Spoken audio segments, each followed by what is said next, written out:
What are we doing? Thank you, Your Honor. At this time, my client is asking that a preliminary exam be set in this matter. Your Honor, we are asking for this to be set knowing that there is some outstanding evidence. My client has been in jail for 135 days, and we've asked for the DNA evidence multiple times. We just can't get. At first glance, this courtroom session looks routine. Just another day on the docket, another defendant asking for a hearing date.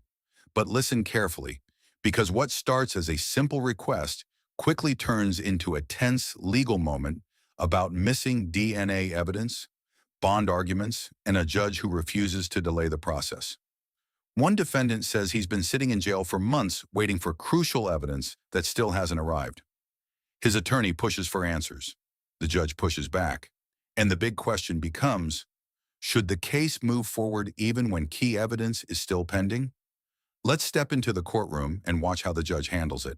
The evidence. Your Honor, I'd also like to address bond when appropriate. Okay. Well, I'll know because every time we come up to DNA, and I'm not going to ask when it's going to be here because who knows?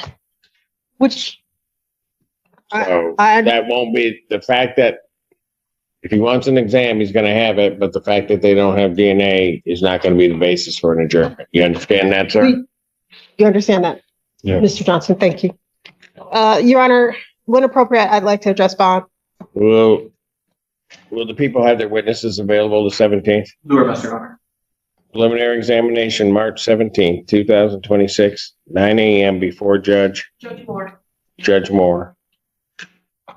As to bond. Your Honor, my client has currently been in for, I'm sorry, I misspoke, the line above. He's been in for 99 days. My client is very, very confident that the DNA on this particular item is not going to be his. He is asking if he could be tethered to his home. He's willing to do a GPS tether or even a home confinement tether. He does have medical needs that are not being addressed in the jail at this time. I have emailed about that, but there's, as the court is aware, there's things that they can do and cannot do. He has significant back pain and various other issues. Matter of fact, the day before this incident, he was at Trinity. Thank you, Your Honor. At Trinity before this. So we're just asking that he be released on tether, whichever type the court is inclined to allow. He still has his residency, and he's asking to be released. Response to the people. Your Honor, it's my understanding the defendant was on parole at the time of this incident. I'm seeing if an NDOC holder bond is denied as that bond continue. Motion for bond reduction tonight. Bond will continue. March 17th before Judge Moore. Thank you so much, Your Honor. Thank you. They do. Since I told you, you don't tell so maybe we. Court calls case People versus Jasmine Morris.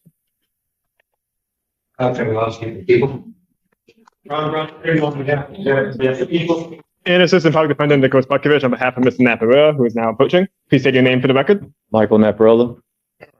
I have before me a plea form that indicates that he's going to be pleading guilty to a added count 2, I think, of use of fentanyl. That's a misdemeanor punishable by up to 1 year incarceration, a $2,000 fine plus court costs. You understand that? Understanding that you still wish to plead guilty? And to that charge, how do you plead? Guilty. Now you understand by pleading guilty, you'll not have a trial of any kind. Yes, sir. You signed an advice of rights form, is that correct?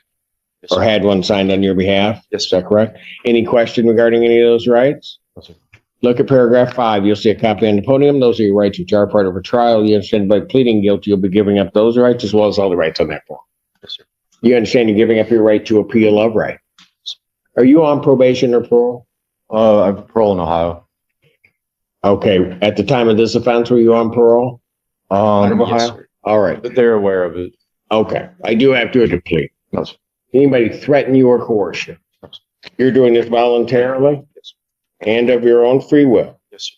And because you believe that you are indeed guilty of this offense? Yes, On May 25th, 2024, at the location of Gulfside Road, Pittsfield Township, Washtenaw County, State of Michigan, did you have fentanyl in your possession? Did you use it? Did you know what you were using was fentanyl?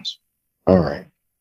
Sir, if I accept your plea, between the time I accept your plea and the time of your sentencing, if you commit misconduct as defined under Michigan court rules, you would not be entitled to withdraw your plea, and the court would not be bound by any sentence evaluation or recommendation. You understand that, sir? Yes. Counsel, are you aware of any other promises, threats, or other inducements which have led to this plea? No, Your Honor. And have I complied with the court? Yes, Your Honor. Court will accept the defendant's plea to count 2. Count 1 is dismissed. Pre-sentence investigation and report is ordered at 14A1 probation. Sentencing in this matter will be 25th at 12 noon.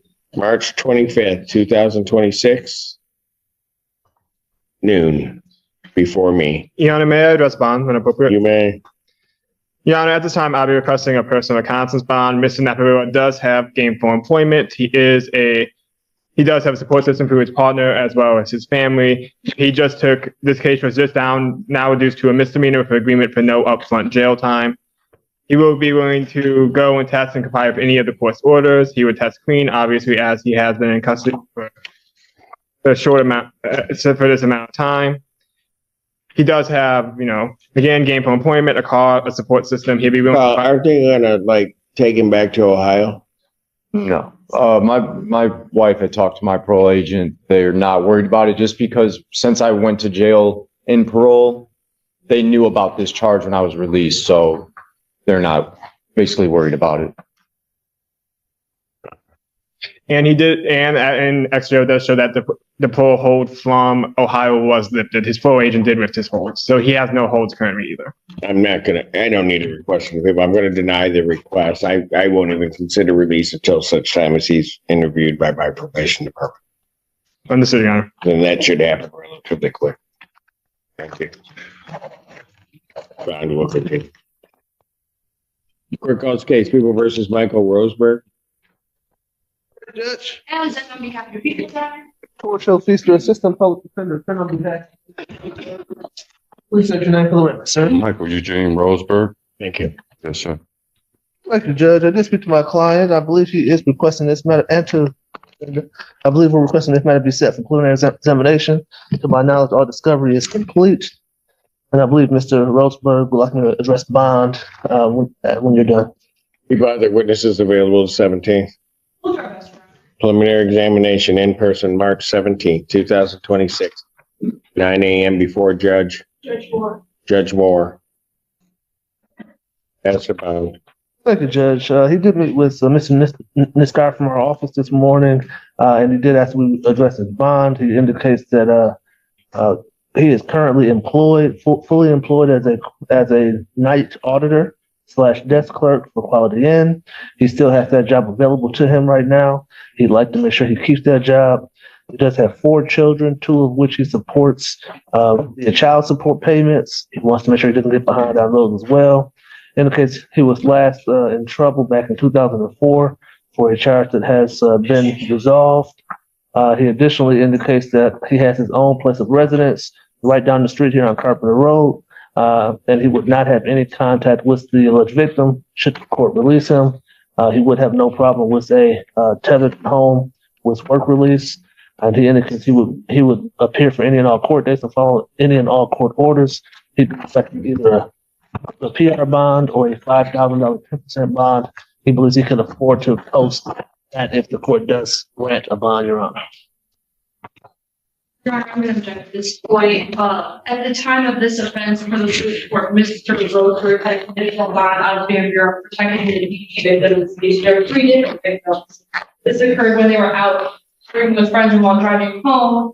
One person was driving and there were, I believe, 3 other women in the car. The defendant assaulted all of the people in the car by punching them. One of the victims had a buck on her forehead, a black eye scratches to her arm and forehead. He also has holds out of Adrian for disorderly for $100 and the manager involved for $500 for assault. He has 3 convictions for breaking and entering, RNO, OWI, domestic violence, felonious assault, felony firearm, and larceny with courtesy, domestic violence, second. Those sending back to 2011 and beyond. At this point, I'm going to check some facts for I don't have anything further, Judge. Motion for bond reduction is denied. Bond will continue. Okay. Thank you. Thank you. Thank you, Judge. Thank you.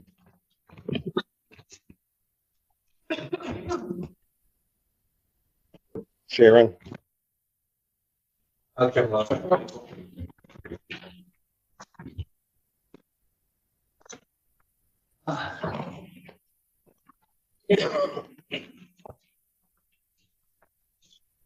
Gaines, Senior Assistant Public Defender, with and on behalf of Mr. Sharon. Would you say your name, please, sir?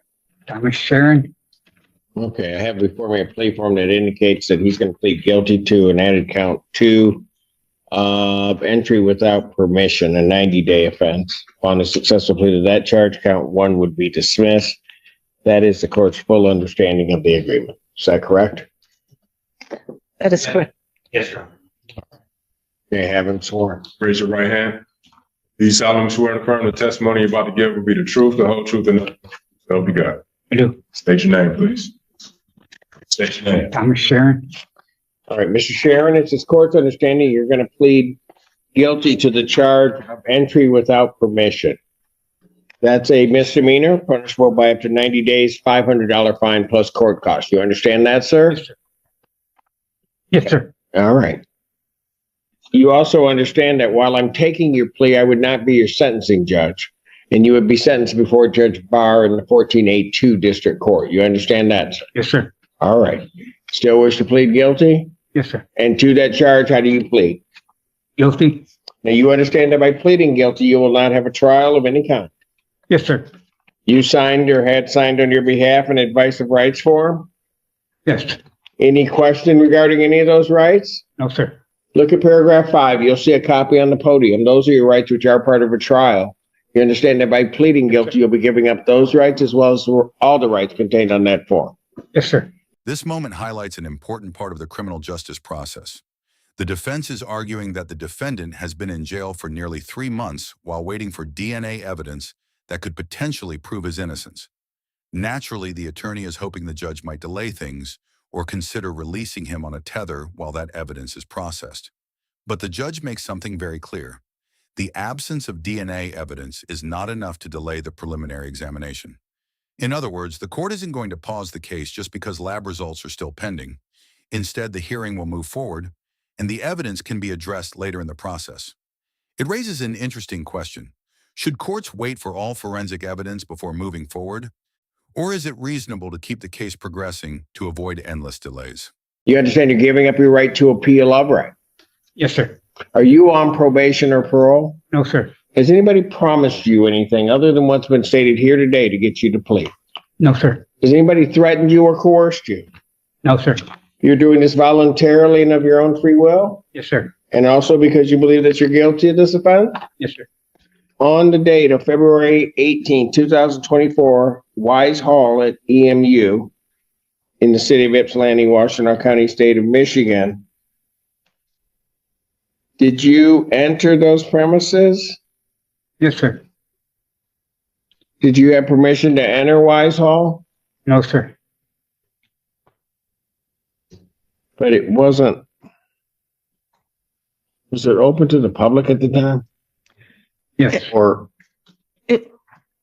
I don't believe the hall is open to the public. It may not have been properly closed. My understanding from watching the video, Judge, is that there's a security guard that you like get a badge in. So got it. So I'm not sure. So you did not have proper access, but entered the building anyway. Yes. And you knew you didn't have authority to enter the building. Yes. All right.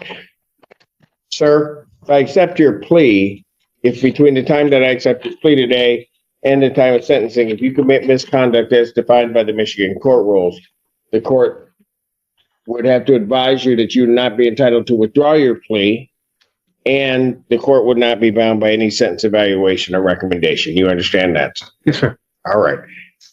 Counsel aware of any other promises, threats, or other inducements which have led to this plea?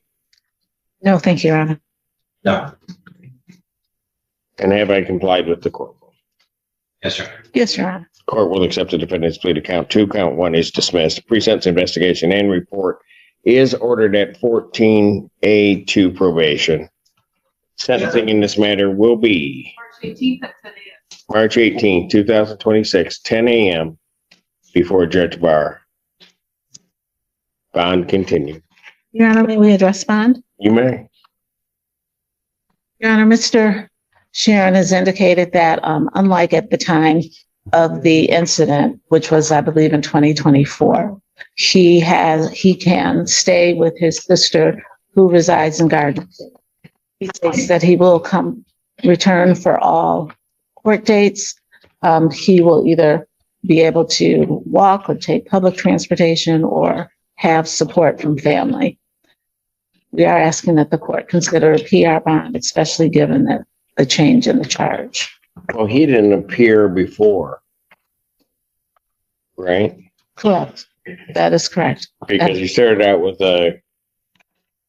So what you're saying, what changed from that? He can reside with his sister. So he has a more stable situation now. Well, I would have where's this, what city? Garden City?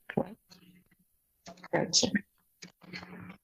Well, I'm not going to change his bond. I will leave it at that. Certainly you can address that with Judge Barr as to that, but with his history before me at this point, I'm not going to change the bond.